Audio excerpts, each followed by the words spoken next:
Hello and welcome to this video breaking down the first trailer of the Great Ace Attorney Chronicles.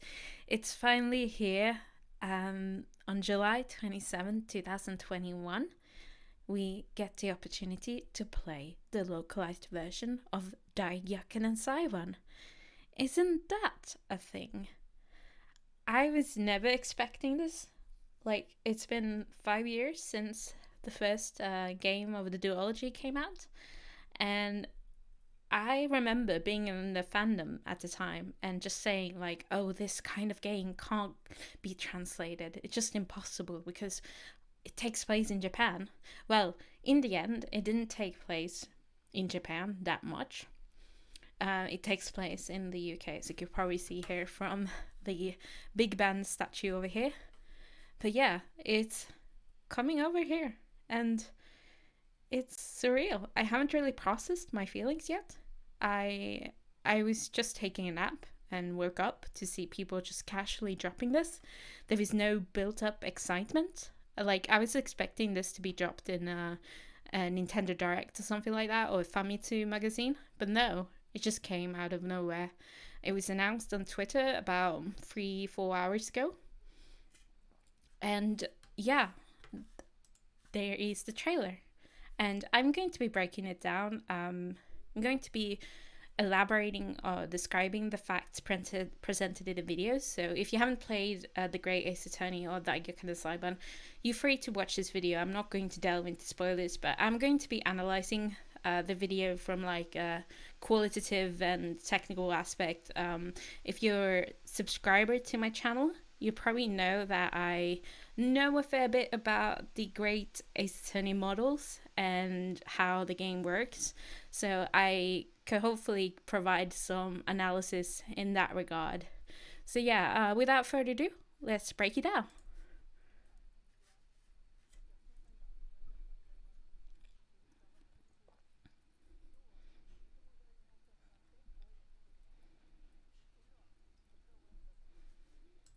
So yes, that was the series creator, Shutakami. I don't know if the audio was very loud, but yes, here he is, giving us a very important message.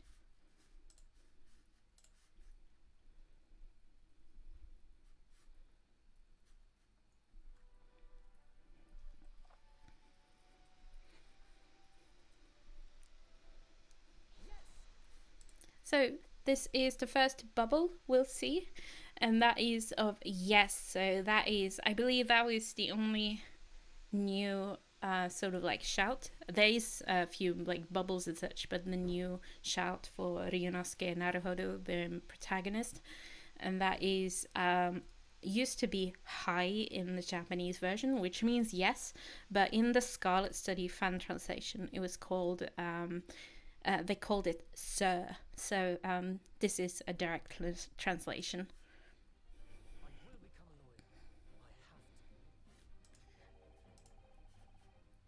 So there we have the first voice performance and also the first kind of character introduction. So of course it's the main protagonist, the ancestor of Phoenix Wright, if you may.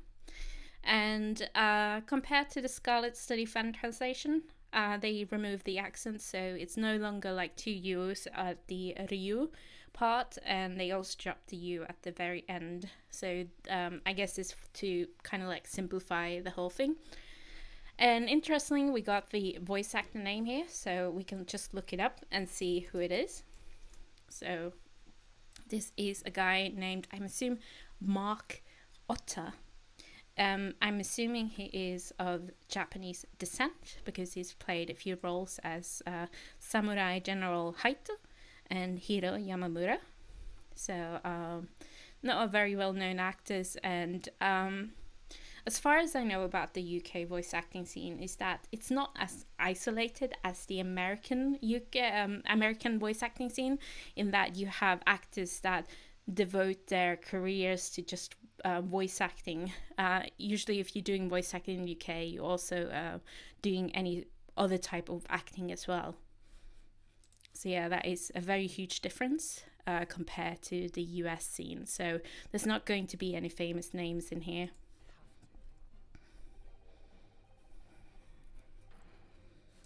And also important that the text box is quite different to what we used to. So usually the text box usually occupies maybe 2/3. No, not 2/3. Maybe one thirds or 1/4 of the screen. This time it's really compact, and it's a bit claustrophobic, to be honest. And it's gonna take some time getting used to, I imagine.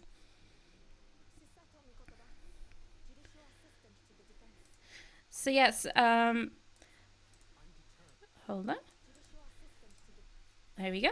So they get a bit of representation in this game. So the voice actress for Susato Mikotoba is Rina Takasaki, and she is, let's see. So Rina Takasaki is actually based in London. Is a Japanese actress. So yeah, they're getting a bit of a representation of the same nation that these characters are from, which is very nice. And her voice is a bit deeper than I'd imagine, but yeah, because Susato herself is just only 16, I expected a bit more youthful. But some 16-year-olds are like that, so they're going to have a bit deeper voice. So maybe I'll get used to it. Who knows?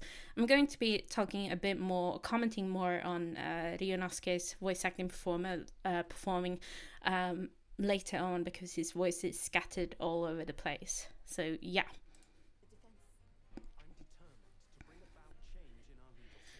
And then we have Kazuma Asogi. His U was dropped between the O and G, and his voice actor is Ben Deary. So I've already looked these up for research purposes, and very similar to the other ones. He's had a few roles here and there, mostly small ones. I would say out of the three so far, this one is my favorite. I feel it's very fitting. So it's just one voice line, so who knows, but I like it.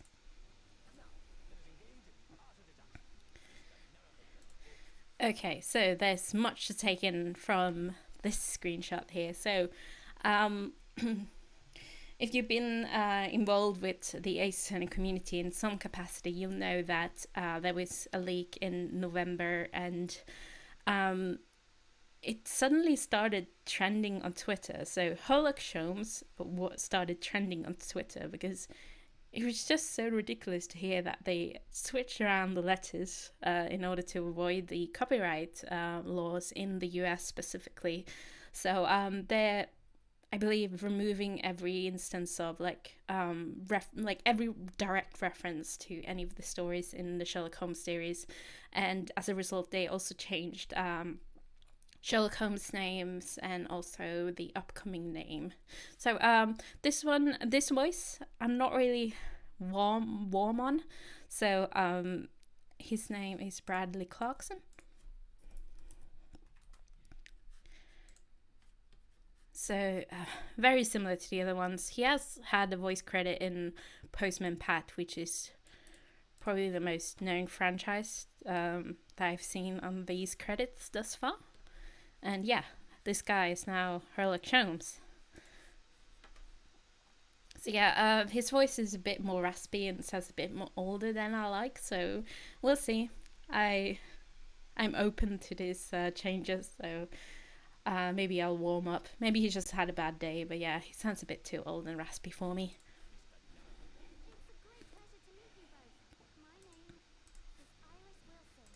Alright, so there is also change. So her original name in the Japanese version was Iris Watson. So they changed it to Wilson. There's a very good reason for that, but I'm kind of delving into spoilers in that regard. So I'm not going to go into it. And yeah, the voice actress, she was probably the most experienced out of these. So she's been in Sackboy and several Assassin's Creed games and such. So she probably has the most voice acting experience out of the bunch so far, and it's alright.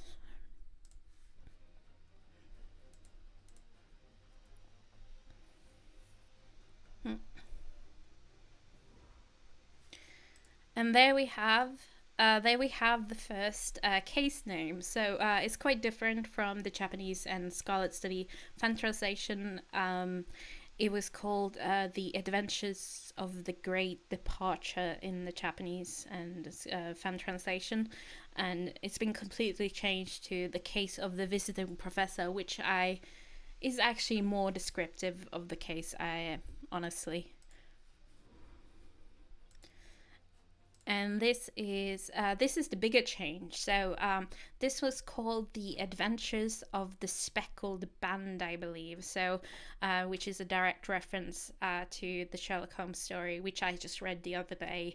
And yeah, so they're avoiding all kinds of literally connections to the Sherlock Holmes series, and which begs the question: are they going to be changing the other names? So some characters like Tobias Gregson and Lestrade and such.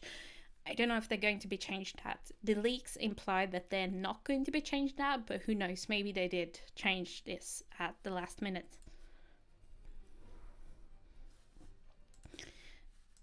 And this one was actually just recently fans translated by Scarlet City. So this was called The Great Return of the Departed Soul, or The Return of the Great Departed Soul. I can't remember where you placed the great in it. But yeah, it's also been completely renamed. So I guess they call it Case now, even though I don't know if Ace Attorney has traditionally called their chapters Case. So maybe, but in the fandom, we've always called them cases. So I can't remember right now. It's been a while since I played the other games, but yeah, it's interesting that they're using the case of instead of adventures or anything like that.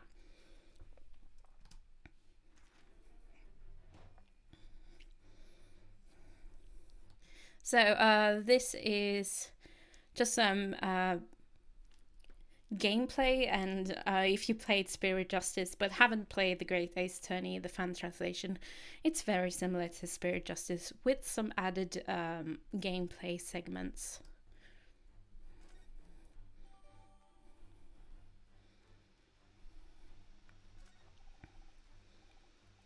So far, the graphics are looking quite good, but they always looked good. Like the 2015 game, just it's aged really well. So I'm not really complaining. They couldn't have done worse.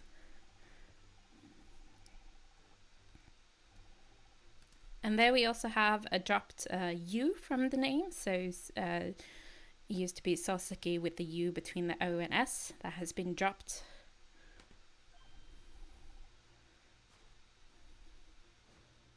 And now we have the first preview of the joint reasoning, which I believe is going to be called Dance of Deduction, I believe, in according to the concert that was held on the 10th of April.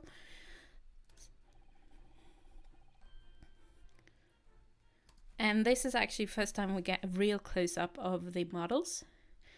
And to be honest, hold on, the textures are looking quite good. So if you're probably not aware of this, but the textures in the 3DS and mobile versions, even though the mobile version takes is on the bigger screen, the textures are really compressed, and as a result, they're very noisy when trying to like upscale them to like use some models on like 4K screens as such. And in my case, I artificially upscale them to remove the noise and such. So they're looking quite good there. There's some clipping here, so they're not getting rid of all the errors. But yeah, the textures look hand drawn. They're a bit noisy around here. You can see all these like odd dark pixels here. That is a bit of a noise. But it's normal nowadays to just like compress the textures a little bit. So I assume they're a bit more closer to the original, so they have been compressed less, but they still have some compressiveness to them, I suppose.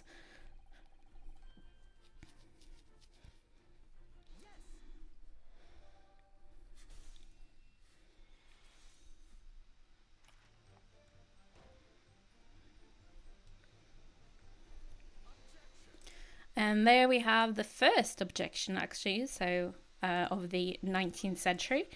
and that is by Barak16. And as in the Scarlet Study version and the Japanese version, he has a special bubble, so it has a very fancy font here, very Gothic-like. I do like it.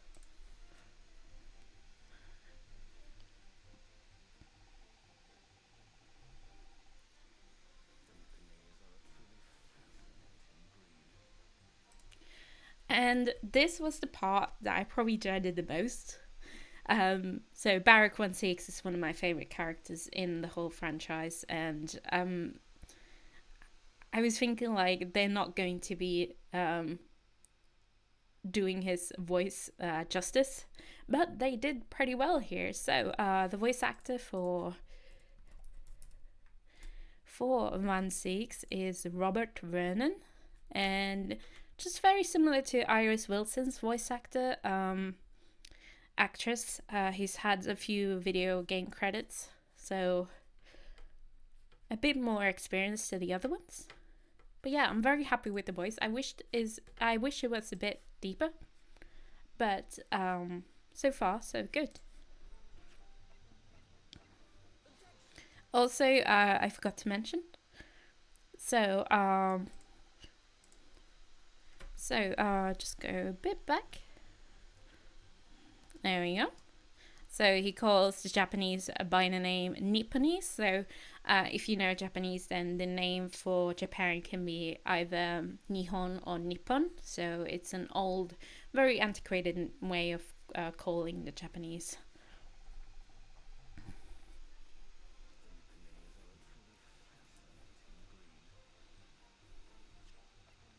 But yeah, Van Sig is probably my favorite voice performance. I wasn't expecting to say that, but yeah, really impressed thus far. And that was the objection. Very important to analyze, as usual. And to be honest, I'm not very impressed.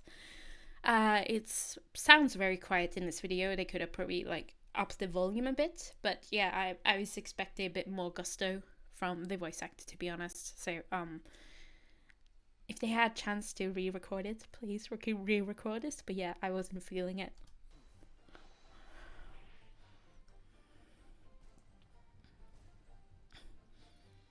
So this is another new gameplay segment, which is my favorite gameplay segment in the game. It has the best theme, or you're gonna be bopping to it when you hear it. But yeah, hold on.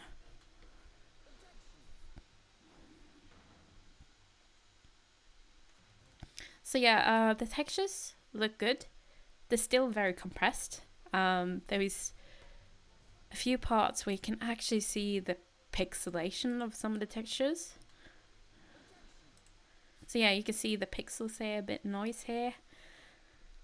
I mean, the normal player is not going to be noticing this, obviously, but me having messed with the textures myself, I'm going to notice this. So, but yeah, just to save on space as such, this is completely normal. So, as long as it's not too off-putting, then it should be fine.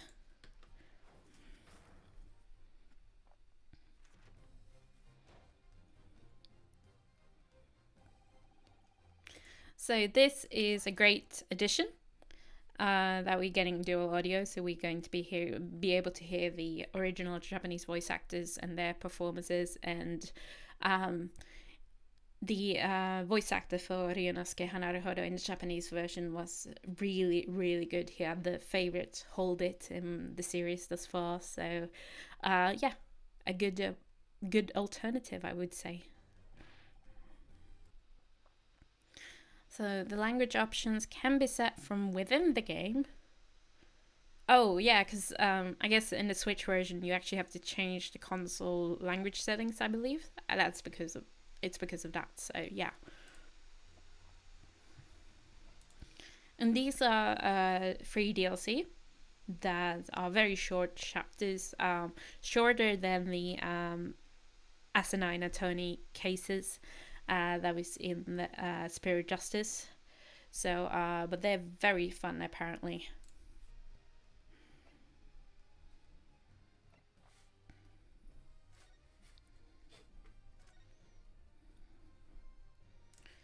And these were the DLC outfits. So these are only going to be available for use in the Great Ace Attorney 2, which is of course a bit of a shame, but having checked the models myself, I know that there's some differences between the two games, so they probably didn't want to do the footwork to actually change the models in the first game to accommodate these costumes.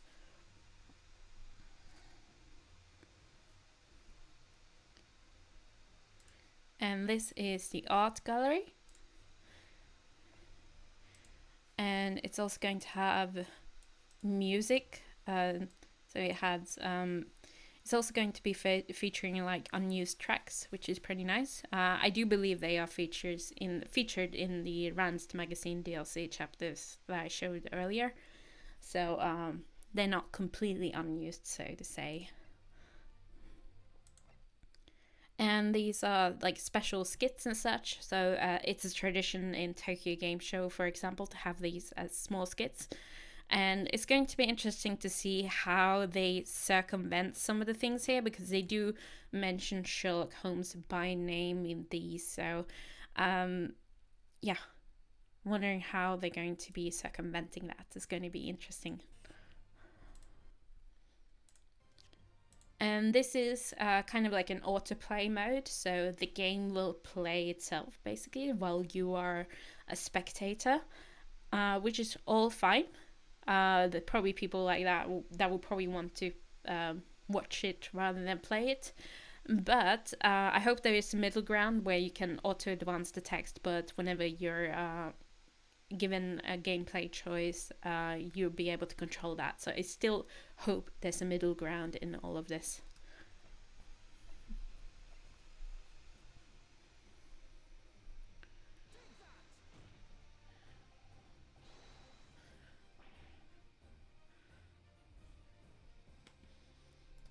I haven't really looked into these that much.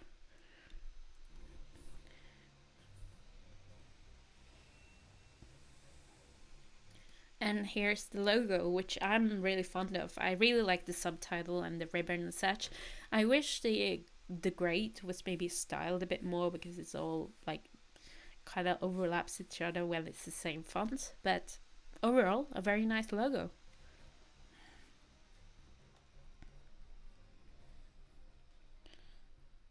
And there we have. That is I believe, the box art.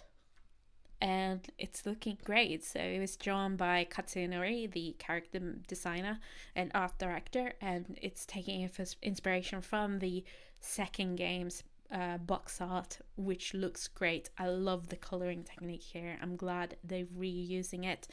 And yeah, so the less said about this, because there's a bit of like details in there I don't want to delve too much into. But yeah, gorgeous art. I love it.